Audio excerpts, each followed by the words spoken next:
The Prime Minister of India, as addressed in the Constitution of India, is the head of government, chief advisor to the President of India, head of the Council of Ministers and the leader of the majority party in the Lok Sabha. The Prime Minister leads the executive branch of the Government of India. The incumbent Prime Minister of India is Narendra Modi of the Bharatiya Janata party. The Prime Minister is the senior member of cabinet in the executive branch of government in a parliamentary system. The Prime Minister selects and can dismiss other members of the cabinet, allocates posts to members within the government, is the presiding member and chairman of the cabinet. The resignation or death of the Prime Minister dissolves the cabinet. The Union Cabinet headed by the Prime Minister is appointed by the President to assist the latter in the administration of the affairs of the executive. Union Cabinet is collectively responsible to the House of the People as per Article 75. The Prime Minister shall always enjoy the confidence of Lok Sabha and shall resign if she is unable to prove majority when instructed by the President.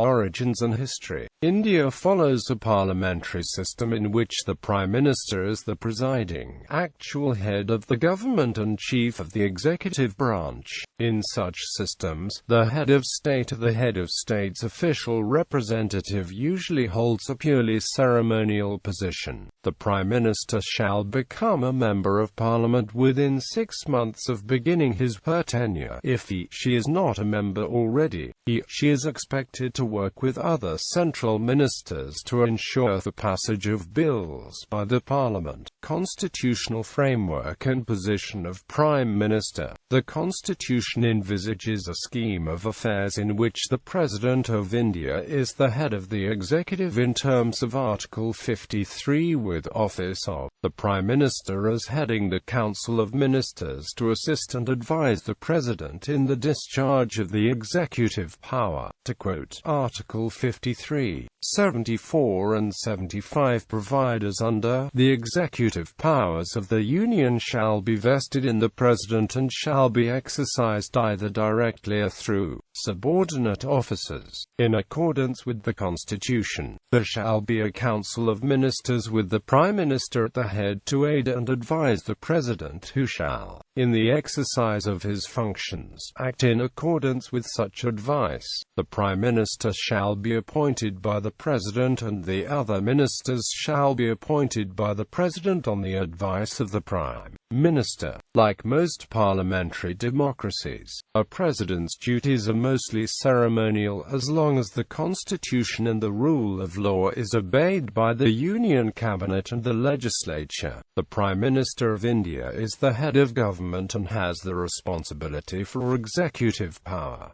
Role and power of the Prime Minister. The Prime Minister leads the functioning and exercise of authority of the Government of India. He is invited by the President of India in the Parliament of India as leader of the majority party to form a government at the federal level and exercise its powers. In practice, the Prime Minister nominates the members of the Council of Ministers to the President. They also work upon to decide a core group of ministers as in charge of the important functions and ministries of the Government of India. The Prime Minister is responsible for aiding and advising the President in distribution of work of the government to various ministries and offices, and in terms of the Government of India rules. 1961. The coordinating work is generally allocated to the Cabinet Secretariat, while generally the work of the government is divided into various ministries. The Prime Minister may retain certain portfolios if they are not allocated to any member of the Cabinet. The Prime Minister, in consultation with the Cabinet, schedules and attends the sessions of the Houses of Parliament and is required to answer the question from the members of Parliament to them as the in charge of the portfolios in the capacity as Prime Minister of India. Some specific ministries, departments are not allocated to anyone in the cabinet but the Prime Minister himself. The Prime Minister is usually always in charge, head of Appointments Committee of the Cabinet, Ministry of Personnel, Public Grievances and Pensions. National Institution for Transforming India (AAYOG). Department of Atomic Energy, and Department of Space Nuclear Command Authority. The Prime Minister represents the country in various delegations, high-level meetings and international organizations that require the attendance of the highest government office, and also addresses to the nation on various issues of national or other importance.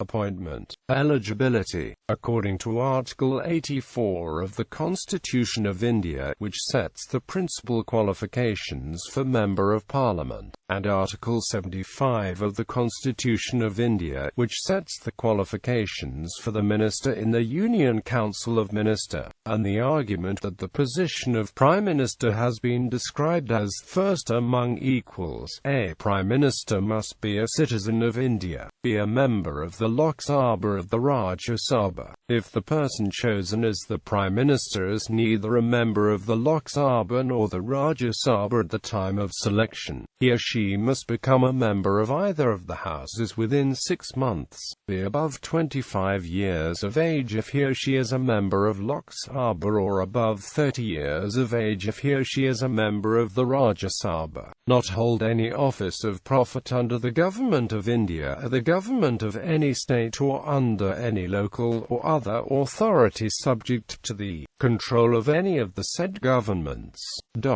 If, however, a candidate is elected as the Prime Minister, he/she must vacate the post from any private or government company, sector, and may take up the post only on completion of his/her term. Oath. The Prime Minister is required to make and subscribe in the presence of President of India before entering office, the oath of office and secrecy, as per the 3rd schedule of the Constitution of India.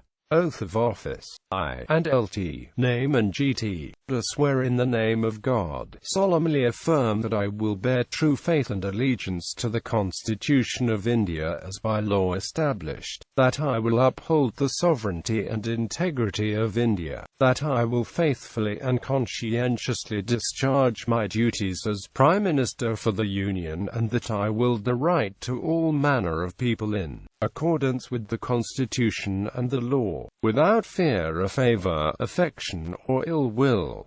Oath of secrecy. I and LT. Name and GT. I swear in the name of God, solemnly affirm that I will not directly or indirectly communicate or reveal to any person or persons any matter which shall be brought under my consideration or shall become known to me as Prime Minister for the Union, except as may be required for the due discharge of my duties as such minister. Remuneration. By Article 75 of the Constitution of India, remuneration of the Prime Minister as well as other ministers are to be decided by the Parliament and is renewed from time to time. The original remuneration for Prime Minister and other ministers were specified in the Part B of the 2nd schedule of the Constitution, which was later removed by an amendment. In 2010, the Prime Minister's office reported that he did not receive a formal salary, but was only entitled to monthly allowances. The same year, The Economist reported that, on a purchasing power parity basis, the Prime Minister received an equivalent of $4,106 per year. As a percentage of the country's per capita GDP, this is the lowest of all countries The Economist surveyed.